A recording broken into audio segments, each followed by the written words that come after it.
ஆடியில காத்தடிச்சா ஐப்பசியில் மழையடிக்கும், ஆறு குளம் ஊத்தெடுக்கும் அன்பு மகனே.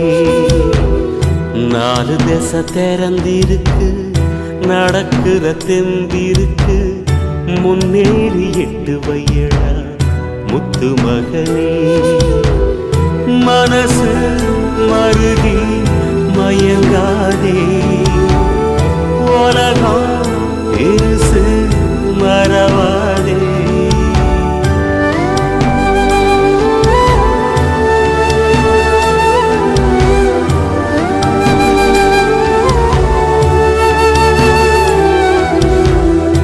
ஆடியில காத்தடிச்சா ஐப்பசியில் மழையடிக்கும், ஆறு குளம் ஊத்தெடுக்கும் அன்பு மகனே. நாலு திசை